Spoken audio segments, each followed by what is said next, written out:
Welcome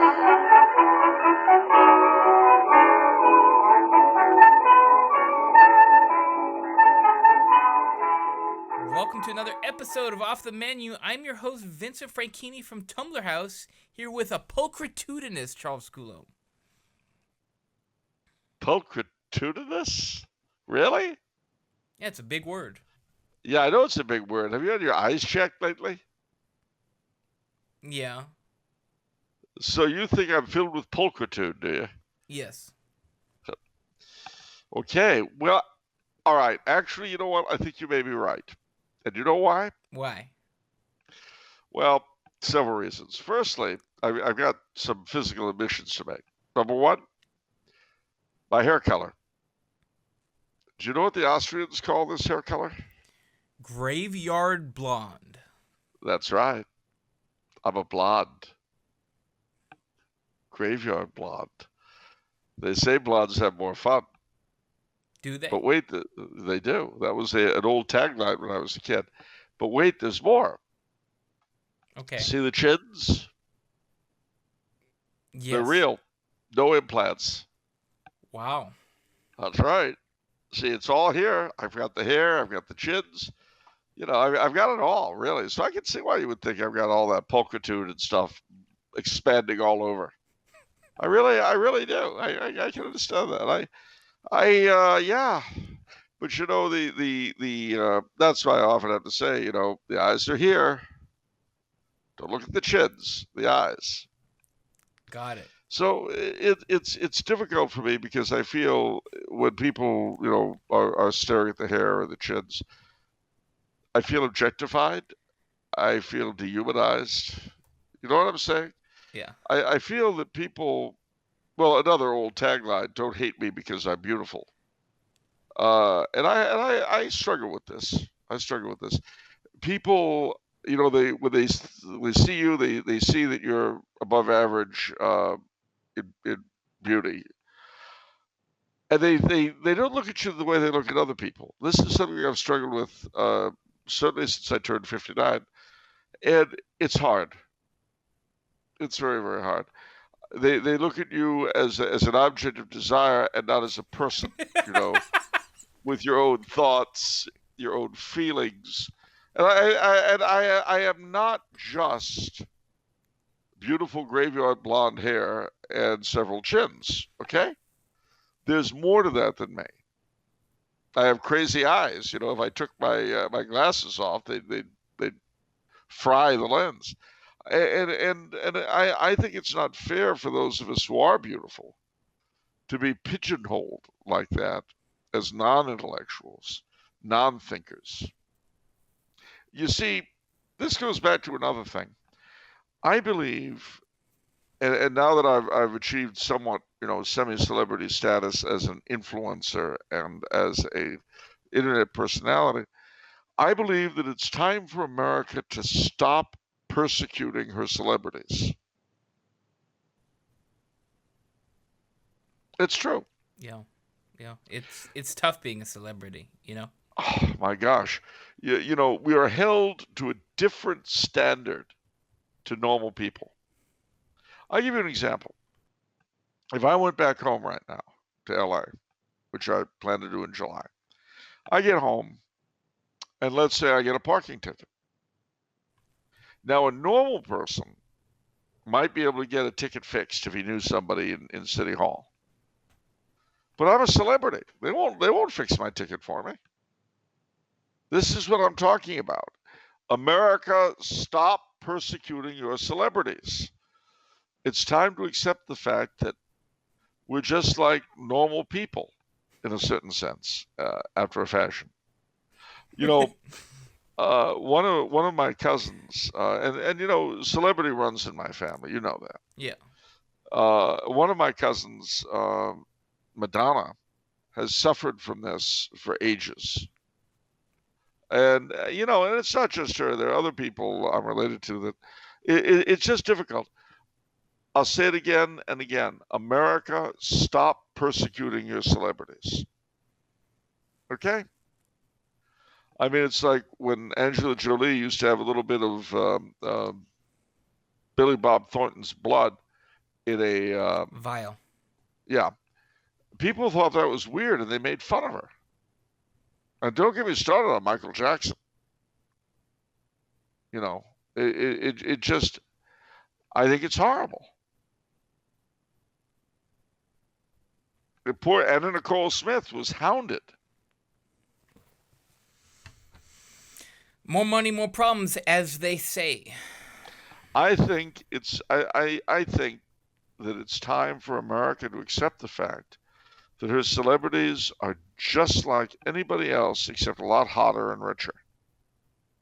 I will say one thing, though, all kidding aside, and this is true. Many years ago, I used to lunch with a couple of friends of mine who'll go nameless, but they were a couple, and male and female in those days. You know, things have changed now, but they were a guy That's and old gal. school, yeah. Yeah, very old school, very old school. But every now and then, they would have me go to lunch with them at the Ivy. The Ivy is a restaurant in Robertson in L.A., which is, to this day, a place to go to see to be seen. You know, rows of paparazzi, wildly overpriced food. It's not bad, but I mean, for what you pay for it, please. Nevertheless, I would go to the Ivy with this couple, and I would usually leave early for the express purpose of leaving them alone, not to skip out on the bill, as some of my detractors have claimed. So I would go out, and there'd be a row of paparazzi there, and I would look at them, and I would say, and mind you, I was nobody, and they had no idea who I was.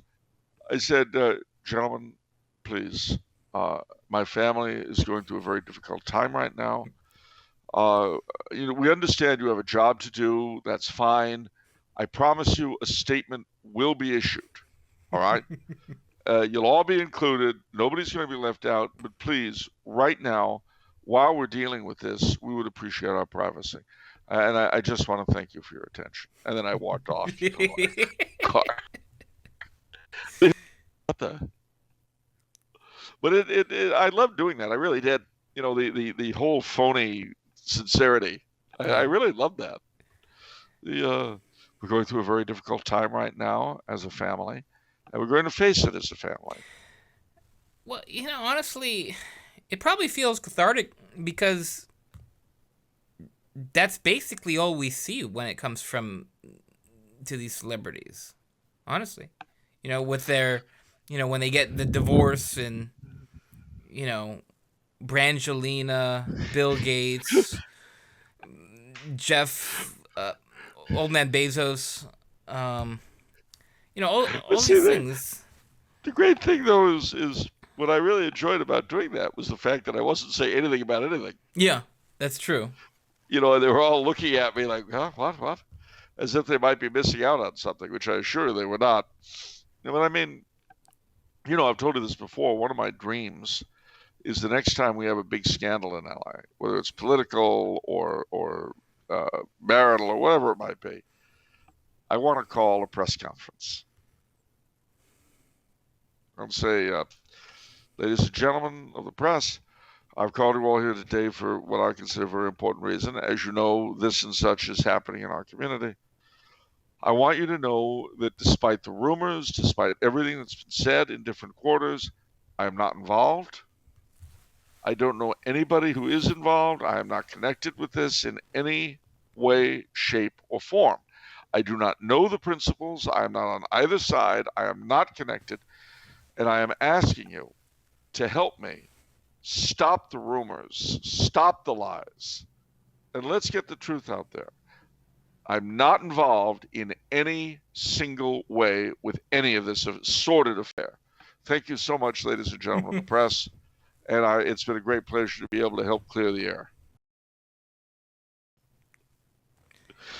I would be on the Tonight Show. I mean, and I deny everything, of course, with good reason, because it's true. I'm not connected. And they could ask the people involved, and they would say, "No, we've never heard of him." Ah, I see. So basically, they're all pulling in their horns. They're circling the wagons. Everyone's denying it. Everyone's denying it. Yeah, and they have a reason to. Charles Coulombe? I've never heard of him. Oh, I see.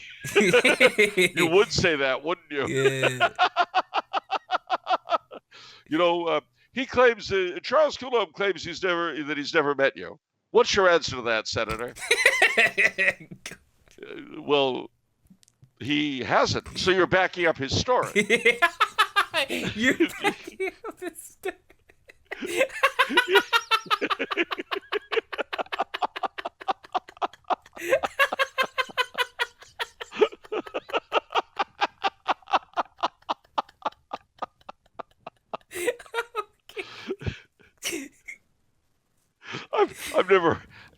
I've never heard of the man. I have no connection with him.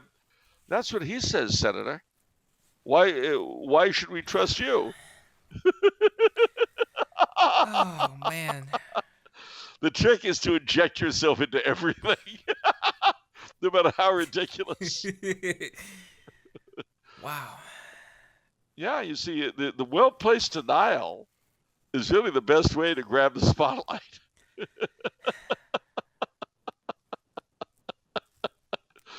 You know, and then eventually, when he gets enough harassment, I get a call.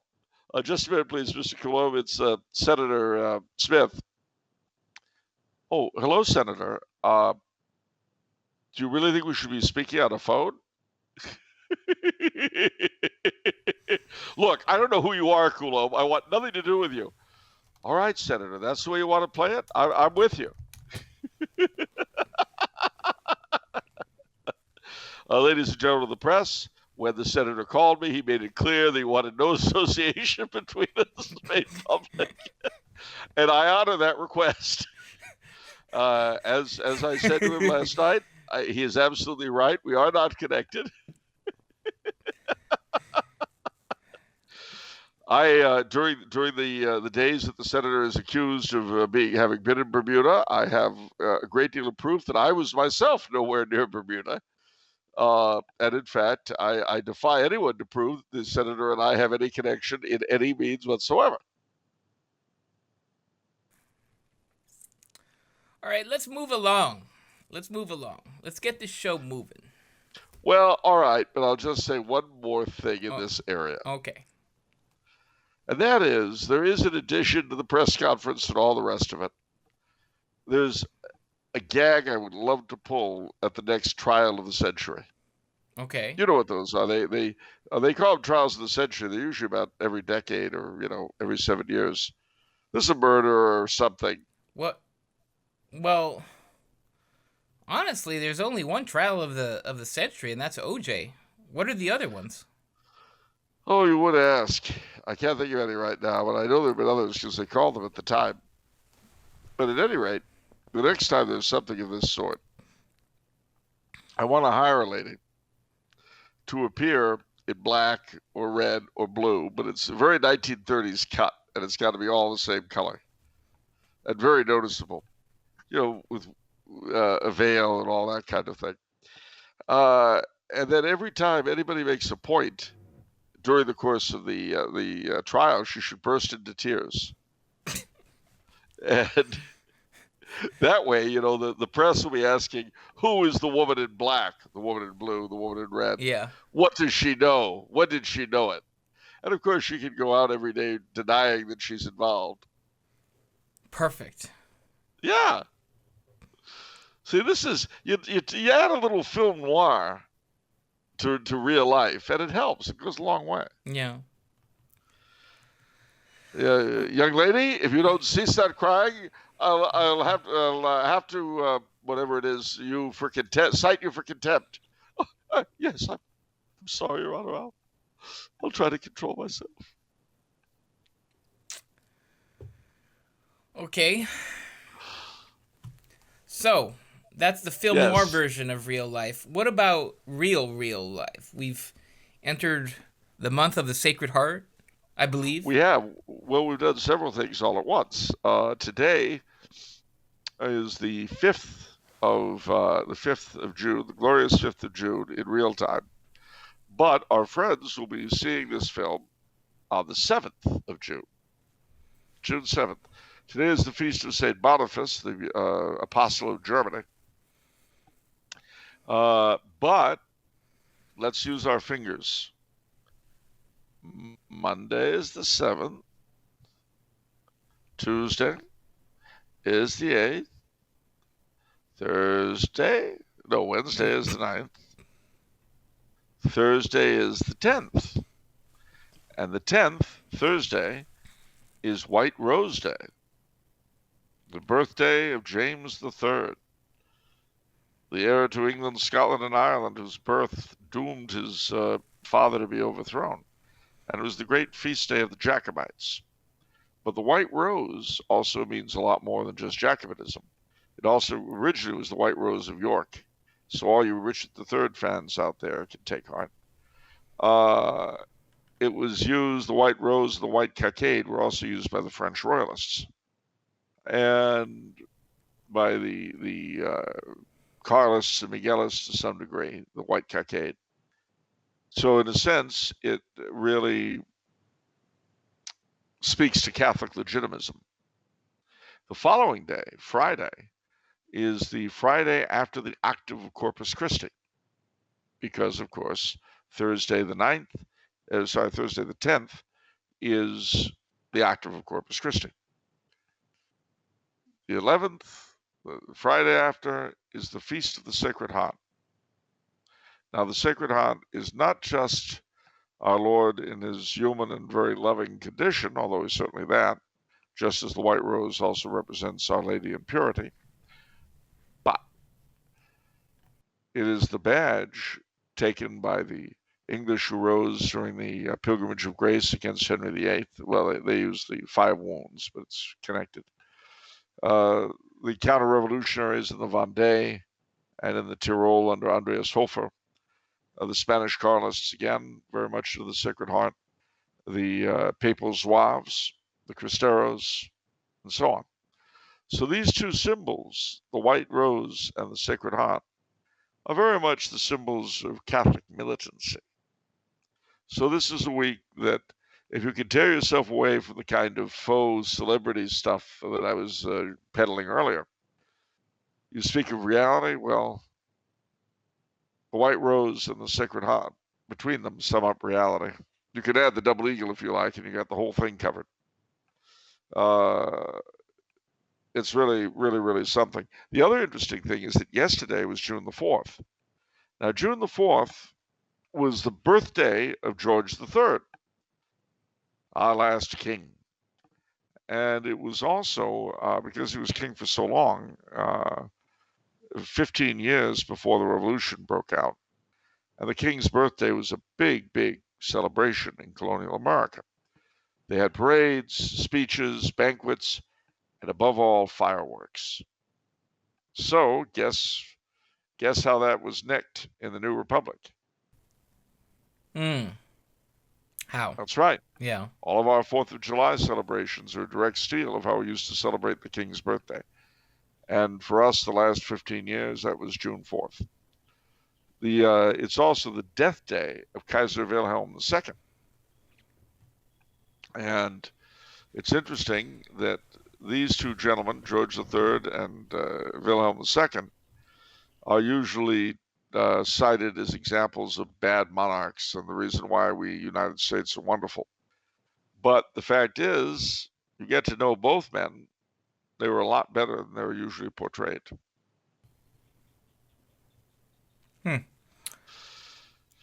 Okay, also, so yeah. none of them neither of them dined at the Ivy.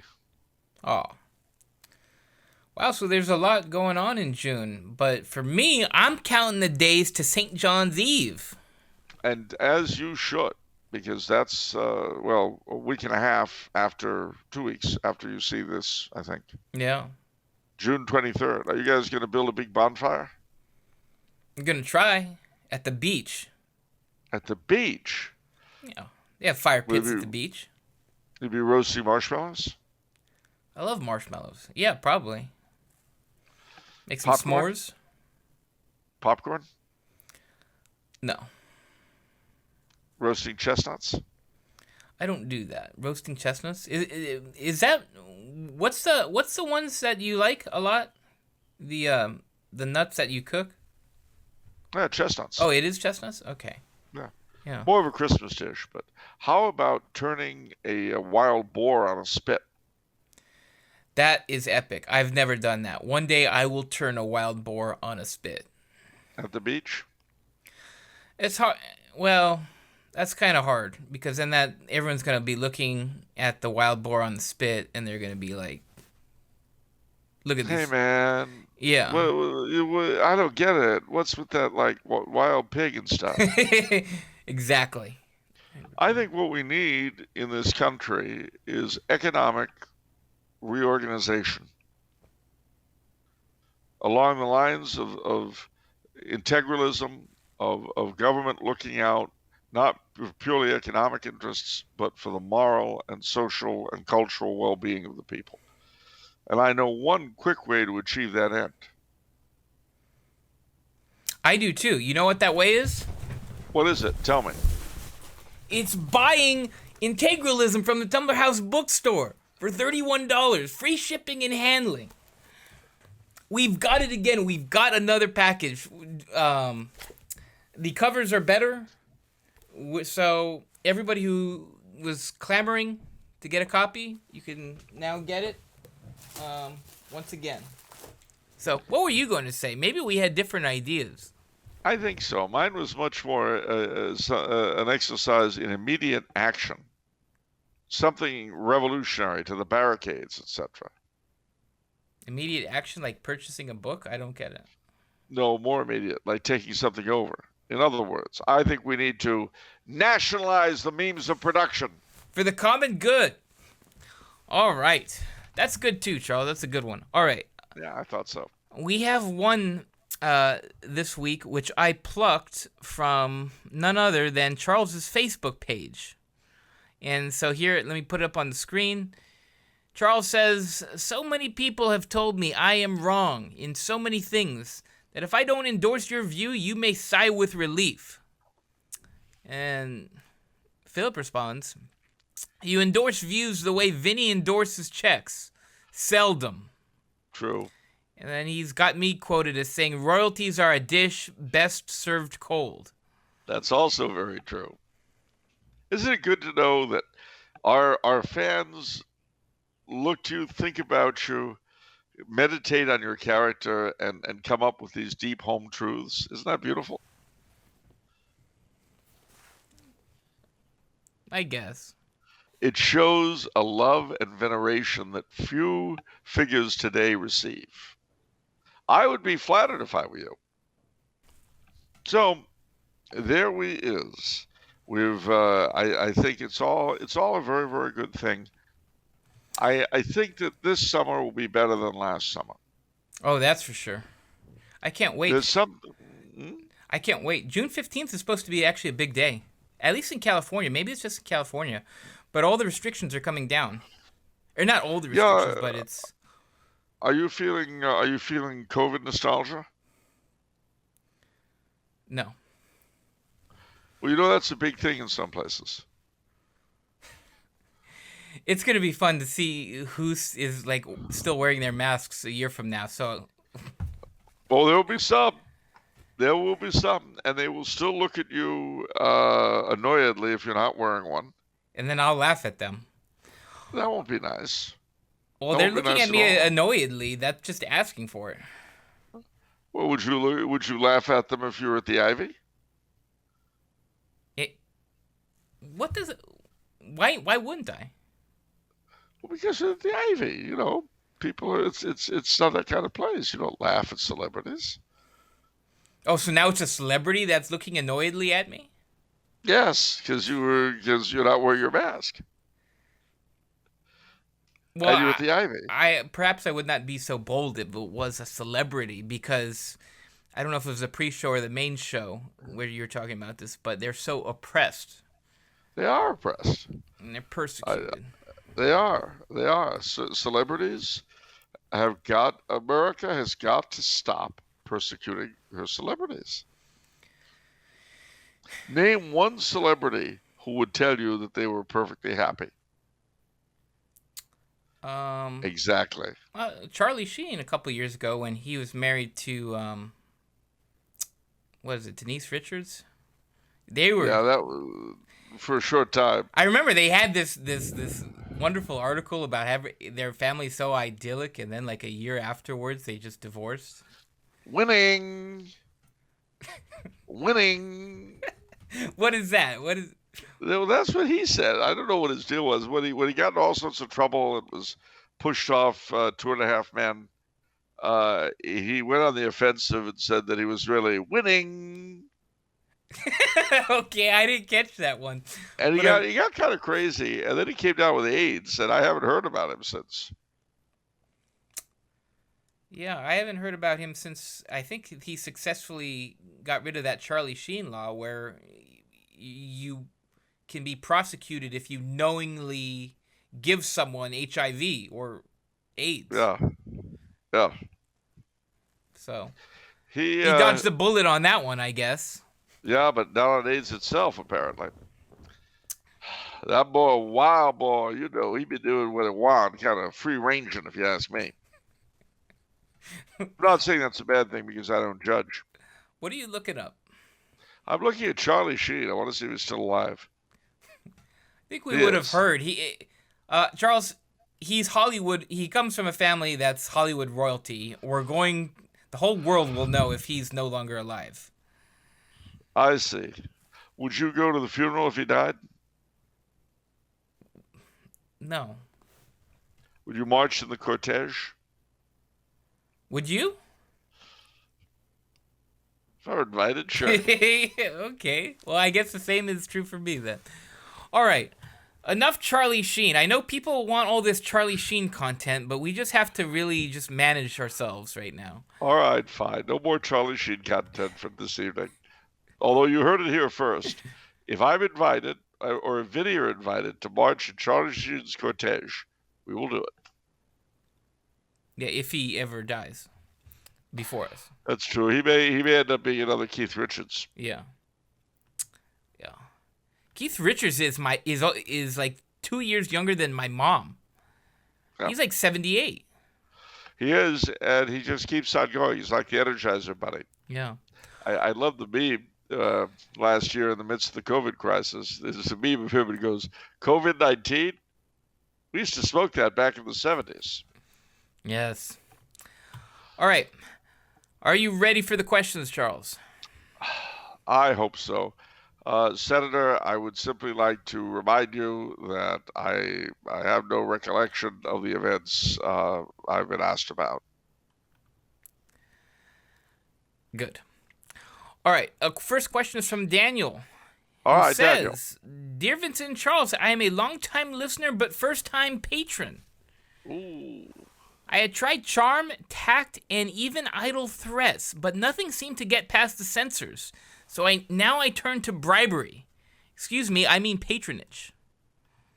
Yes, for as little as $5 a month, you guys can get your questions asked, all your questions asked, and access to each weekly pre-show. We had another 50-minute pre-show. Over hundreds of hours on the pre-show. Hundreds of hours. And boy, we feel every minute of, I mean, huh? What? Yeah. Let's move along. What's this question? I'd be very honored if you answered my questions. I recently graduated with a master's in theology myself. The reason I started the degree program was to teach theology at a Catholic high school. However, the good Lord provided me with a job working at Jekyll Island, specifically the Federal Reserve Bank of St. Louis. But now that I have graduated, I'm unsure of what to do with my degree or how to use it for the building up of the kingdom. I want to be the servant who buried his talent in the ground when the master returns. Can you please share any ideas on what I might do or how I might use my degree? And please do so. Well, I mean, I myself am studying for my master's in theology. I'm hoping to break into the booming Federal Reserve business. I'd like to work at Jekyll Island, and possibly the Federal Reserve Bank in St. Louis. But failing that, no. Well, I mean, your impulse to teach high school kids is not a bad one. I mean, I can tell you now from real experience that secondary education has completely collapsed in our country and abroad. And a good, solid Catholic education that is not simply very Catholic, although it needs to be that, but also very solid in terms of not just reading, writing, and arithmetic, but history, literature, and civics. Very, very key to building a generation capable of doing anything useful. So, if you have the knack for teaching and if you have the degree, I certainly would use it in that way. Now, the exception I would make is if you're a married man and it's just not, you're not going to be able to support your family teaching. Well, that's a whole other kettle of fish. But if you're either single or the pay is good enough, have at it. We need good teachers because we need good students. And we need something to counteract the generations of malarkey that have been excreted into the national bloodstream by the worthless academics of America, which is an organization, WAA, Worthless Academics of America. And they are recruiting, ladies and gentlemen, in case you'd like to join. Yeah, that's funny. I don't know, what to do with the degree, but I think it might be helpful. Obviously people get degrees because it's a certification and, it's a helpful piece of paper. But you also get a lot of knowledge. And so it's like you can use everything you've learned in theology for just personal encounters with people, Yeah, and you'll have something to share with them. You can't be a reservoir if you don't have any water, and if you've gone to a good theological school, you'll have some water in your reservoir. Yeah. Be ye cisterns. Isn't that what is it? Saint Benedict or Saint Dominic? That's one of the monastic founders. But yeah. I think Benedict, but I don't know. Yeah. Who knows? I don't. All right. What else we got? All right. Okay. He also says, if I may be so bold, why did you start your theology degree program, and what did you hope to do with it? No, as I say, I wanted to go to work for the Federal Reserve at Jekyll Island and then the bank in St. Louis. But of course, no, seriously, well, I mean, a couple of things. Firstly, of course, I deal with in my writing with a lot of religious topics, and this would add a bit more gravitas, more importance, more authority to what I wrote. But also, I figured I might like to try my hand at teaching myself. And since I've been here, I've done it, so shall we say, to some degree unofficially. I also taught a course in American history at a seminary via Zoom, which went pretty well, actually. The kids, I mean, they had the disabilities that graduates from American secondary school have, in the sense of not knowing any history, very little literature, very little anything about their country. But I think that I successfully aroused in them the desire to know more and an interest in it. I was very happy that the head of the seminary told me that after the class, at dinner every night, because I taught it one night a week, all they could talk about was what they'd heard in class that day. And I don't think it was because I was such a wonderful teacher. I think it was because they were picking up on just how important history really is. This, your newfound attitude toward your possibility as a teacher, that's a recent development. I thought you had, based on previous discussions, you didn't seem interested to be a teacher. I really wasn't, to be honest with you. I mean, teaching is very different from guest lecturing because you're with these kids for a semester. You got to grade their work. It's much more involved than just coming in, lecturing to a class, and getting out again. But it does have a certain amount of reward when the kids get it. Perhaps it seemed in the previously that you assumed that the kids just weren't going to get it. Yeah, But now you have more hope. Well, they did. So yeah, I mean, when you're not when you do something that you're afraid is not going to work out, and it does, yeah, you tend not to feel so bad. So I mean, what form this would take, whether it would be online, whether I would do it at a school, I don't know. It's 2 years before I get my degree. And to be honest with you, considering how the last 3 years have gone, who knows what the world's going to be like at that point? I mean, I may end up teaching at the Antifa Academy if they'll pay me enough. No, I don't care. If those lads are willing to part with the shekels, I'll teach them reality. I don't mind. But you have to teach their reality, not your reality. No, sadly, that's not how it works. Why would they? Because what's that? Why would they pay you money so that you can teach your reality? Oh, I don't know. Maybe if they realize the reality that were peddled by a bunch of Marxist idiots in school isn't working.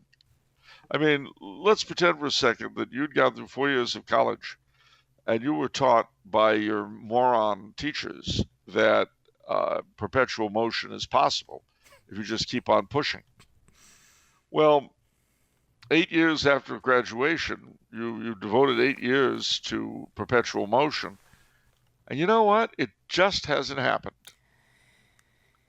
And then someone comes along and says, I know a thing or two about perpetual motion. It's actually not going to work, but I can show you why, and I can show you what might work instead. Charles, if anyone in church, state, or education cared about results, we wouldn't be where we are right now. All right. Hey. Hey. Let me repeat. Hey. All right. Would you extend that to medical care? No, I wouldn't actually. I just said that last episode. The surgeons are awesome. Really? What? So you think? Where you? Well, I'm just curious. If that's true, why is it so many doctors hit the sauce so hard? Why is it true that? Well, it's working for the patients. Maybe it's not working for the doctors. Well, I don't know. I mean, I went to Mr. Cacciatore's down on Sullivan Street across from the medical center, and it was filled with doctors and nurses hooching it up. Was that your plan for the past minute to get to this point right here? Yeah, it was actually. But it's worse. It's worse than you think, because Kamala Harris.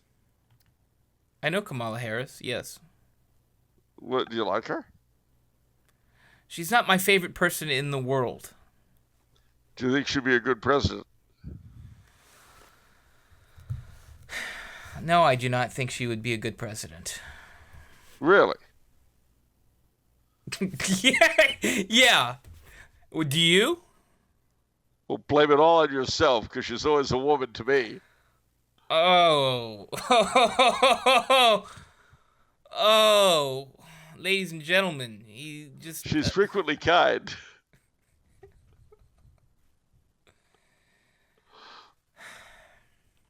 Go ahead. I can't say any of these lyrics because I would be called a sexist. About what? About from this Billy Joel song, because I was mentioning this to Charles pre-show, which is why he's bringing it up now that, with all these people getting canceled, I'm sure Billy Joel's like a liberal now. And, I mean, he's got sort of hidden bombs in such as this song, which is very, in my opinion, not politically correct anymore. You can't play that on the radio anymore.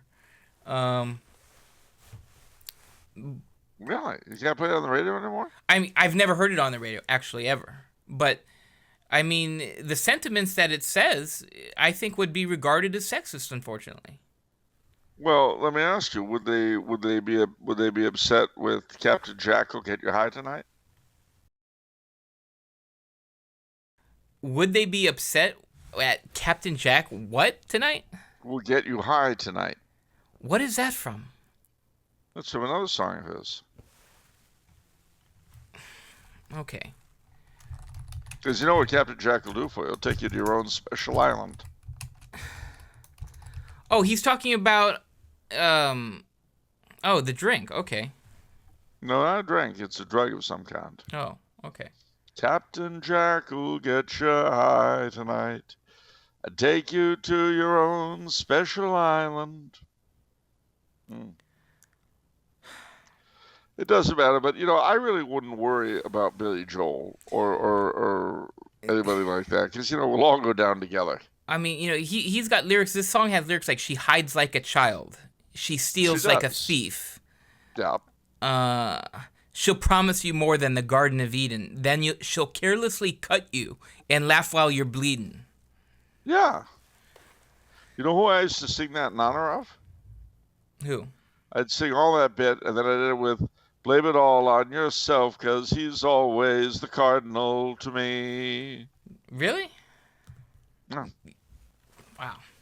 All right. Which would provoke howls of laughter because it was so true to life. All right. So at least okay, we've got our little Billy Joel fix out of the way. So that's nice. So moving along. Move along, move along. Nothing to see here. Mr. Cacciatore's is closed for the COVID. Now move along.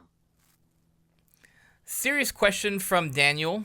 He says, finally, I was always told my family was Ukrainian, but I recently found out we hailed from the territory of Galicia in Ukraine. I'd never heard of it before. After doing a quick search online, courtesy of our lords and masters from the arbiter of all truth, Google and Wikipedia, I learned it was once a principality and even an independent kingdom briefly, before being absorbed by the Holy Roman Empire. Beyond that, I know nothing about it. Will you please shed some light on the history of Galicia? No, sure.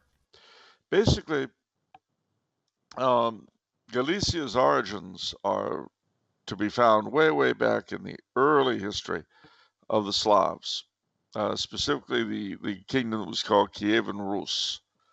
One of its further western sections was called Halitzen.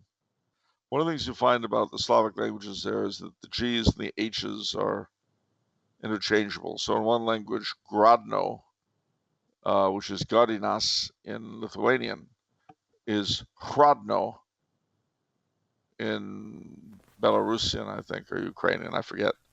At any rate, eventually Kievan Rus was shattered by the Mongols, and Halitzen became part of the Grand Duchy of Lithuania, which extended from what we know as Lithuania now and included Belarus down into western Ukraine. But the Grand Duke of Lithuania, his heiress, married the King of Poland, and so Poland and Lithuania became united. And from that time on, the area that we call Galicia became a specific region with the boundaries it had. In the far west, it was Polish-speaking, and in the east, it was Ukrainian, or Ruthenian, as they're also called, the Ukrainians who lived there. There was some Romanians, some Rusins, the mountain dwellers, Carpatho-Rusins, and so forth. And these people lived more or less in some contest with each other under the Polish-Lithuanian Commonwealth. With the first, and of course in western Galicia was the city of Krakow, which was first the capital and then the coronation city of Polish kings. And the duality between its Polish and Ruthenian populations dominated the history of Galicia.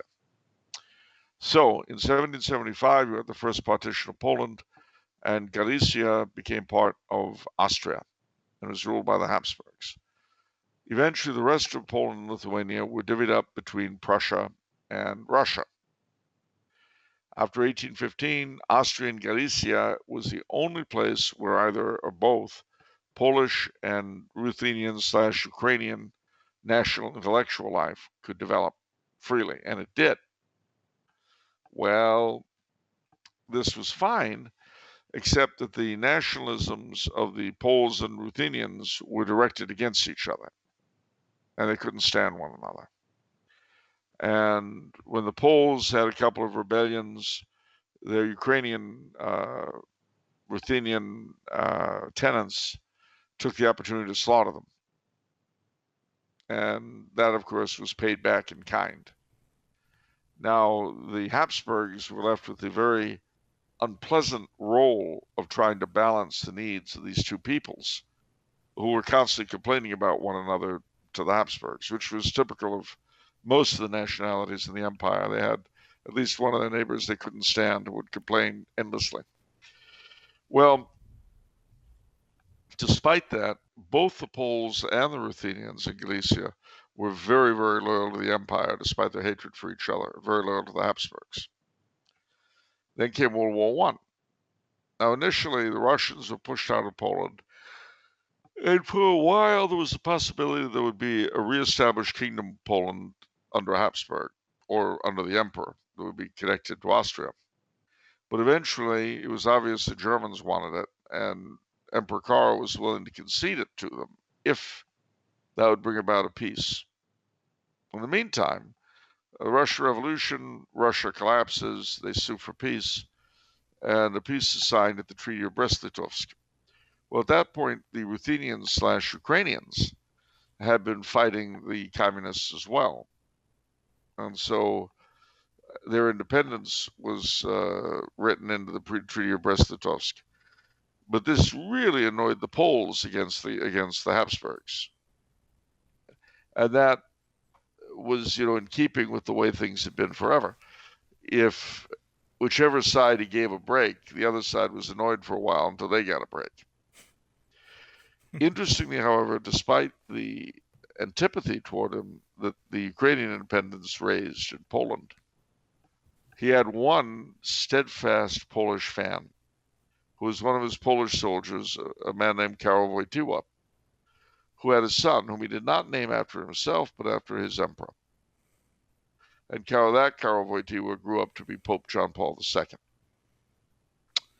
a native of Krakow, which is in Galicia. It's interesting to note that when Empress Zita came to Rome with John Paul as Pope, he said it was a tremendous honor to finally meet his empress. Ooh. And of course he beatified Kaiser Karl. And one of the jokes we had at the time was that since it was named after him, it was the only case on record we knew of where a pope had created his own patron saint.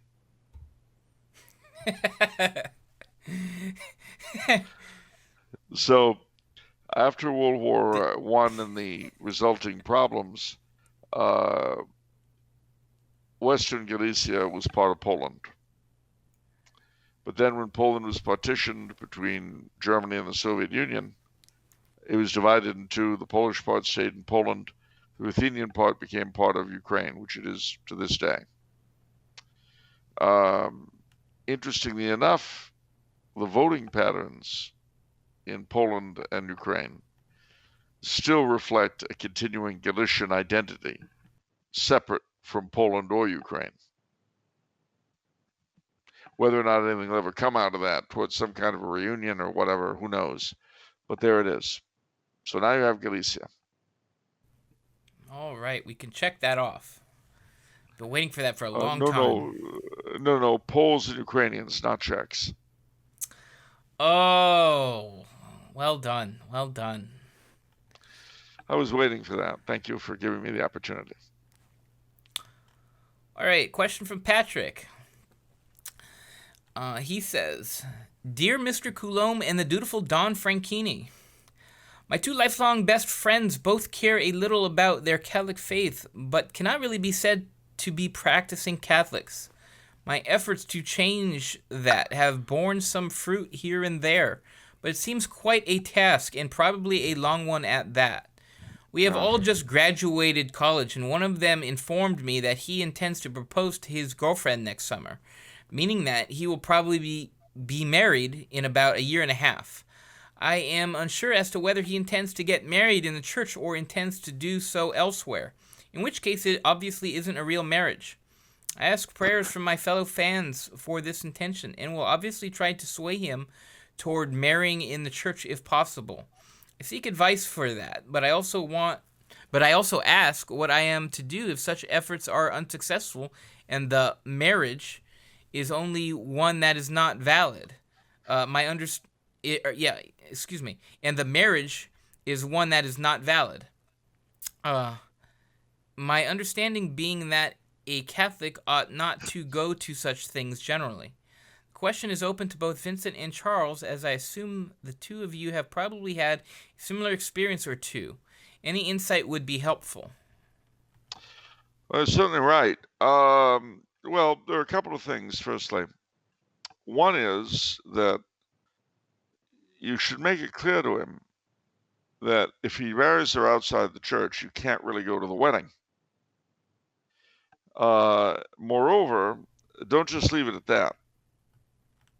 You got to point out to him that his children are going to need some kind of religious foundation.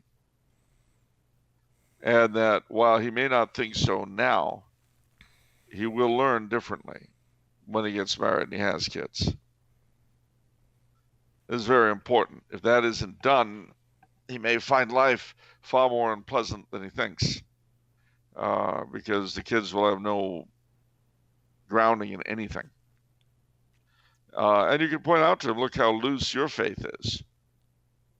What do you think you'll produce?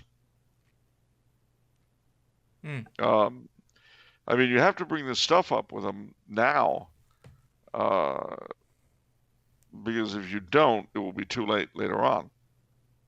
Tell him if he gets married in the church, A, you'll be happy to help out any way you can. B, you'll be very proud to stand godfather for his kids. You know, if he wants you to be best man or a groomsman, you'll be able to do it.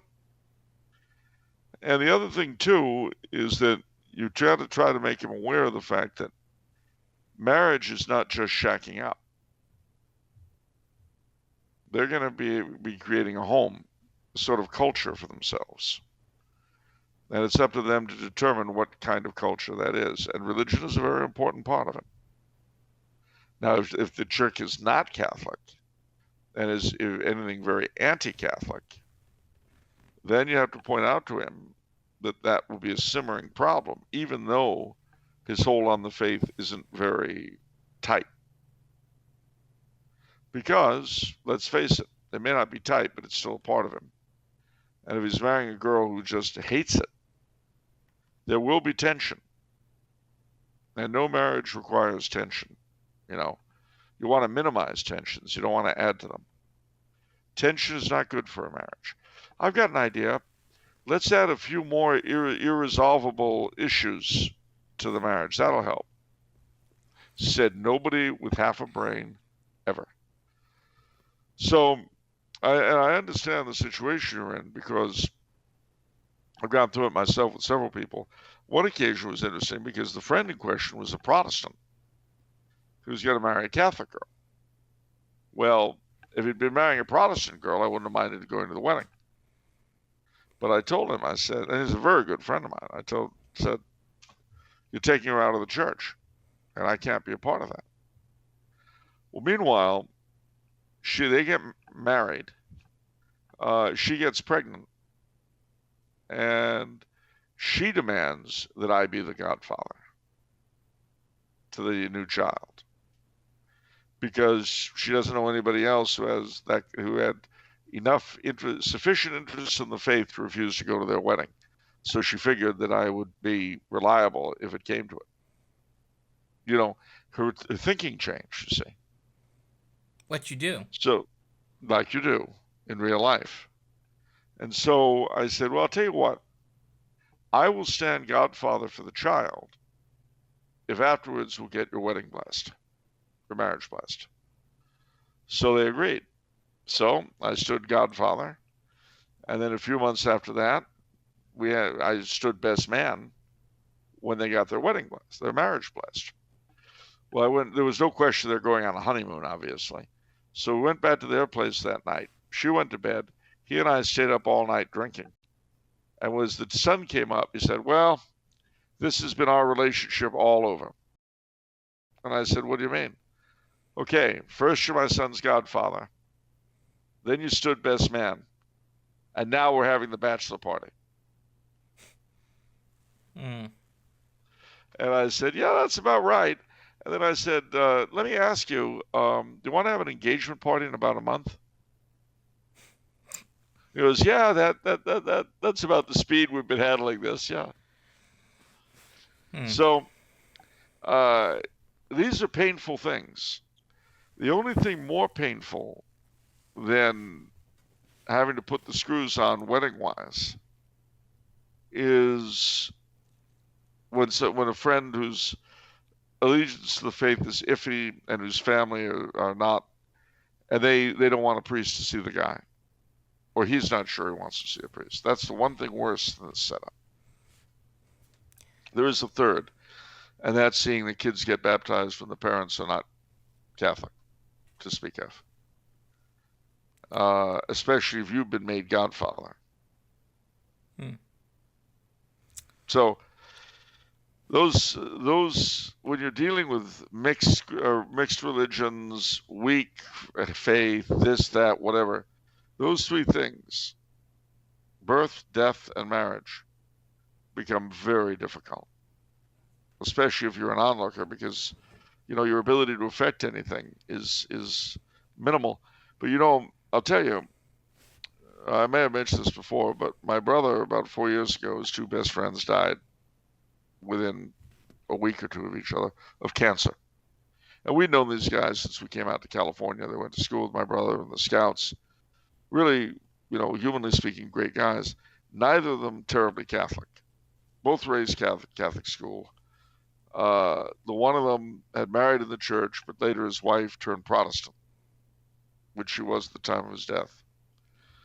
The other, his wife left him with their children, who he sent to Catholic school, but he didn't really live the faith. He had a shack up who was a Filipina girl who was quasi-Catholic in a sense. So against this drama, they're both dying. And my brother was the one who made sure they got priests and heard their confessions, so on, gave them last rites. Well, the one of them died because he was deprived of water. He didn't die of the cancer. He died of dehydration, actually. I mean, he would have been dead in a week or two anyway, but, you don't want to help him out the door. In the other case, the sister cremated the guy and scattered his ashes at sea. My brother had done his best to make it clear to them that that's not what Catholics do and so on. But so afterwards, he was going on and on and on about he really felt terrible that he hadn't done more, he hadn't done this. I said, Andre, you did everything you could. I said, you got them both the priest and the last rites. That's all that matters. The rest of it, remember that they created the familial cultures they lived in. That's not on you, that's on them. Now, please God, they saved their souls. I love them as much as you did. But don't blame yourself. You did more than their bloody families did. And in that sense, you did more than they did. So just be glad that their families went along with your getting a priest and didn't give you any guff. Be grateful for that, and be grateful that they went out with their sins forgiven and their, and their last rites administered. Just be happy about that. And the rest of it, shine it on. So too with this. Do your very best, and if they do what they're going to do despite, it's not your problem.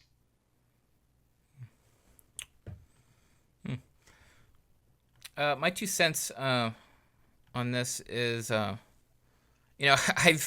gone to Catholic school, grade school, and then all boys Catholic school, so I've got a fair bit of fallen away Catholic friends. And your ace in the hole is that they know what's right. They absolutely know. They can try to trick themselves, but they know. Yeah. And so it's very possible to work with that. Okay. You can also threaten to jump out of the cake at the bachelor party if they don't do what they're told.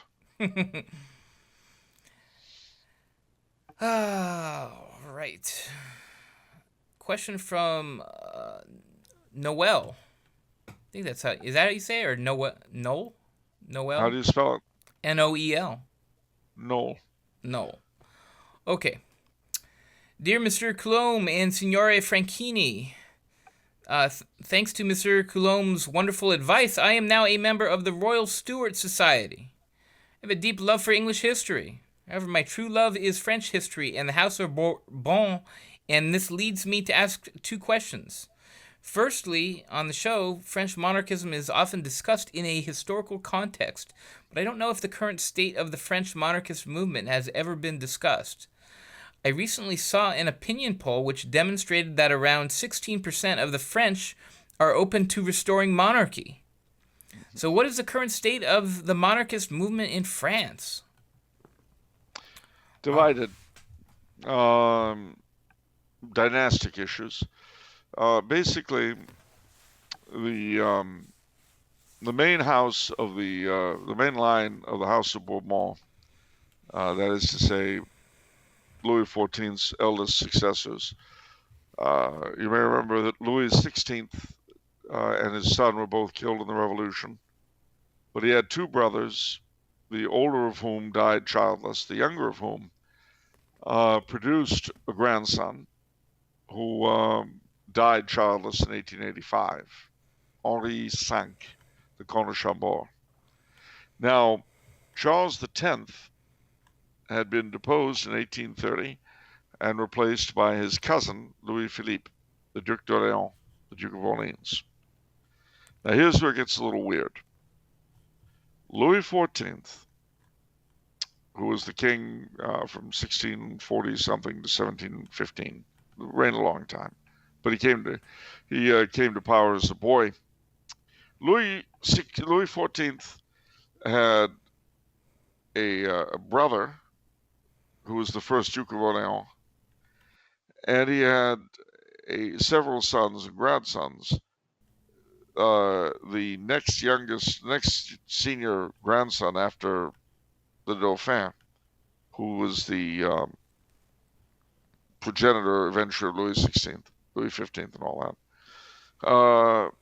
His grandson Philippe became the King of Spain, and the result was the War of Spanish Succession. As a result, a peace treaty was signed in which Philippe renounced the throne of France because he signed a treaty saying that no one man should ever inherit both the thrones of Spain and France. So that was how things stood. Now, Charles X is overthrown by Louis Philippe, and that was the split of French royalism into the Orleanists and the Legitimists. Now, the Legitimists did not like the House of Orléans. Louis Philippe's father had voted for Louis XVI's murder in 1793. So there was a good deal of bad blood, and when the Bourbons were restored, it was quite something for them to welcome the Orléans branch back to their bosom, as it were. But when the Comte de Chambord died in 1885, the senior member of the House of Bourbon was the head of the Spanish Bourbons.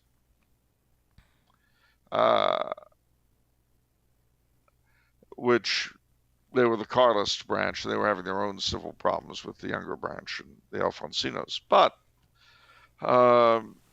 most French royalists accepted the son of Louis Philippe as the Comte de Chambord's heir.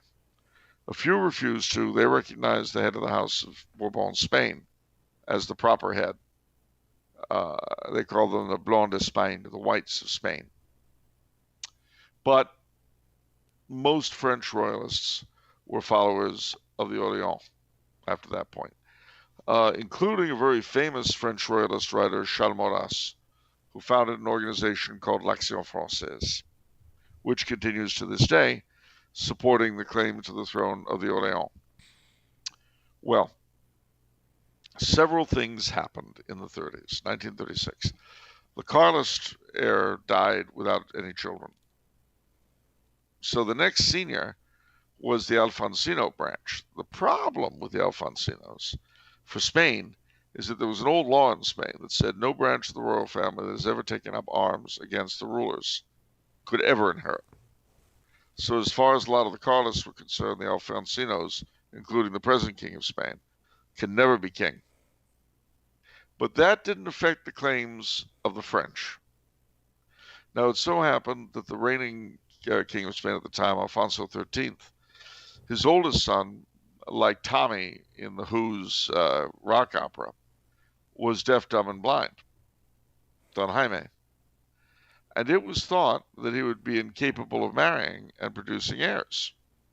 So he was prevailed upon to renounce the throne of Spain. And so he did. And the claim went to his younger brother, who was the grandfather of the current king. But Don Jaime did not renounce the rights to France. As a result, he did produce a son, much to everyone's surprise, Don Alfonso, who, when he came of age, because he had no interest in the throne of Spain, began to pursue his claim to the throne of France. And so, in a sense, the Legitimist Party was reborn now that they had an heir who was interested in chasing after it. Well, several things happened.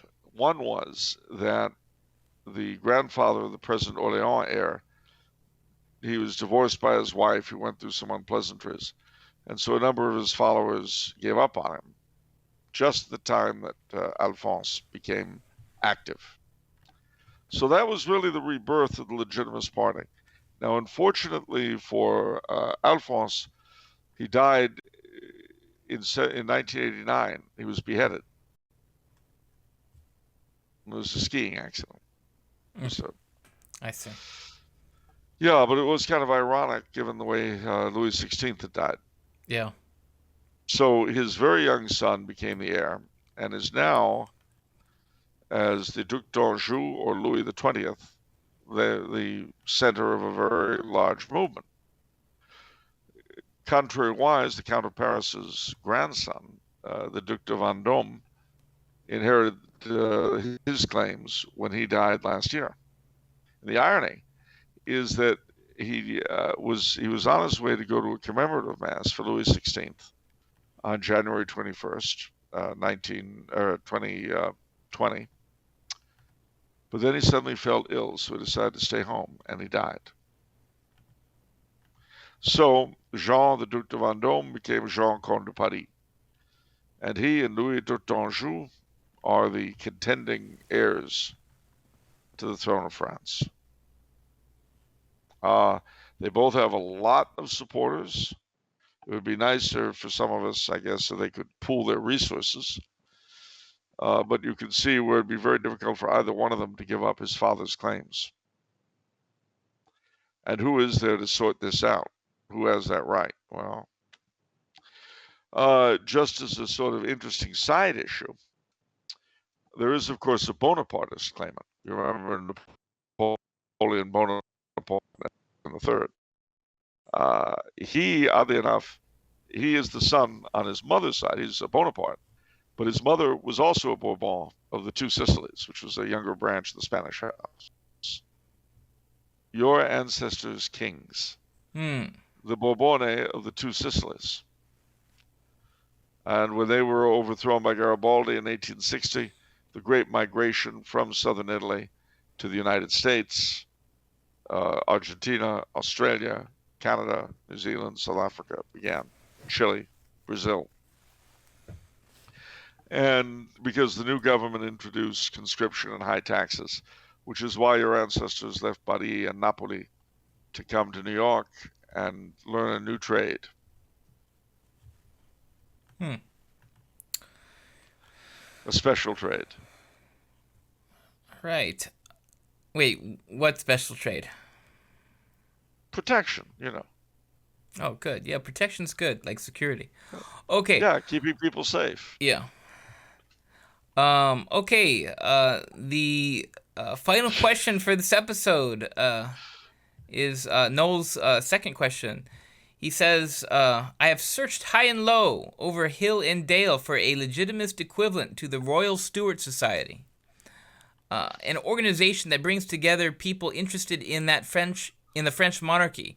Yet, unfortunately, all of the monarchist groups in France appear to be political parties, which I doubt would accept non-citizens as members. So, is there a non-political French monarchist society? God bless the recently patronizing French guy number one. I Very remember French good. guy number one. Yeah, Yeah. so that's Noel. Okay. Noel. Well, whatever. Well, the English, now that I know he's French, he's Noel. But he was Noel if he was English. Oh, okay. To answer his question, I could recommend for him, if he's of a legitimist turn of mind, the Institut de la Maison Bourbon. Institut looks like institute without an E. De la are two separate words spelled D-E and L-A. Maison means house, M-A-I-S-O-N. And de is D-E, and then Bourbon is bourbon. So he could try them. Now, if he's more of an Orleaniste, he could go for the Institut de la Maison Royale, R-O-Y-A-L-E. And if he's a Bonapartist, he can look up the Souvenir Napoléonien. Napoléonien. And of course, if he's sort of an all-purpose, ecumenical, one-for-all type guy, then he could join all three. All right. All right, Charles. Let's wrap it up, shall we? Ramp it up? You mean make it even more tense, more energy, more? Is that what you mean by ramping it up? No, wrap it up like like a bow. Like a bow. Yeah, like your bow tie. I see, like the Beau Brummels. Exactly, like the Beau Brummels. Like Beau Geste. Yes. Like Beau James, the mayor of New York. Like Beau Bridges, like Bo Jackson. Like Bo Derek. Okay, her too. All right. Hobo Kelly. That's a stretch. Is it a stretch? Yeah. The Beau and the Beautiful. Bobo the Cloud. All right, fine. I can see how you're getting.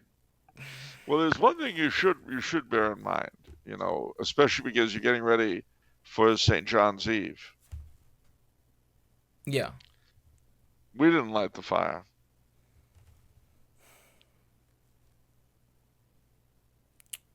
I'm just so disappointed in her right now that you would do this to me. Why? I'm helping. We got our daily dose of Billy Joel lyrical madness. Well, yeah, but I mean, look. You've been to New York. Yes. All right. You've been to the ancestral homeland. Now, the borough of Queens, where your clan are established, a little further west is a town called Oyster Bay on the north shore of Long Island. And once upon a time, from that town known as Oyster Bay, Long Island, rode a boy with a six-pack in his hand, and his daring life of crime made him a legend in his time, east and west of the Rio Grande. You look pained. It's because I am. I need to All take right. some aspirin. I think I can cheer you up, and we can take this as something to go out on. Are you ready? Ready. All right. Do you remember Victor Borge? Is he an actor? No, he was a Danish musical comedian. Okay, I've heard of him. He played for PBS. Yeah, you may have seen him. He was very funny. Well, I have some news about him. Okay. Do you see how you're getting? You know, you've got suspicion and mistrust written all over your face. How do you think that makes me feel? Okay, you've got some news from news reporter Charles Coulombe reporting on the scene. Victor Borga Is still dead. Come on now. He is. Why are you telling us this, though? Where is this coming Oh, I from? don't know. I just thought you needed something random. I'll tell you, one thing we could do when I come back. What? How about doing the show from the Ivy? I don't even know where the Ivy is.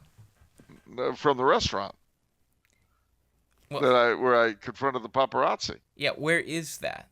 Is that in That's Hollywood? on Robertson in West. No, it's in LA. It's in West LA on Robertson. Okay, well. We could do the show there, and we could pretend that I know all those people. You know, hi, Brad. I think it'd be great. People would love it. I don't know if it's gonna happen, but do you need to like special reservations for that place? Oh yeah, we'd have to get reservations. Yeah. Then we'd have to probably tell them that we're doing the show. But that's all we would say. We're doing the show. Hey, can we get some reservations? We're doing the show. You know. Yeah. And then they'd say yes, no. They said no, that tough luck. But if they say yes, then, as I say, I'll be able to shriek at all the passing celebrities and pretend I know them, and they'll see you and the cameraman, and they'll figure I'm a big shot, and they'll say, "Oh, good to see you." I'll say, "Yes, good to see you." Air kisses. Okay. I think I think a lot of our audience are not from the Los Angeles area. No, we got a lot of Texans, New Englanders, a lot of Midwest people. And foreigners. Oh, well, yeah, of course. Europe, a bunch of people in Europe. All over, honestly. But see, the problem is people like that who aren't from Los Angeles often think of us as phonies. And I want to set the record straight by doing this show like that. All right. You see, there's a wonderful old saying, I think it was Louis B. Mayer, who said, people get the wrong idea about Hollywood. They just see the surface tinsel, they think that's all there is. No. You got to dig beneath that surface tinsel to the real tinsel underneath.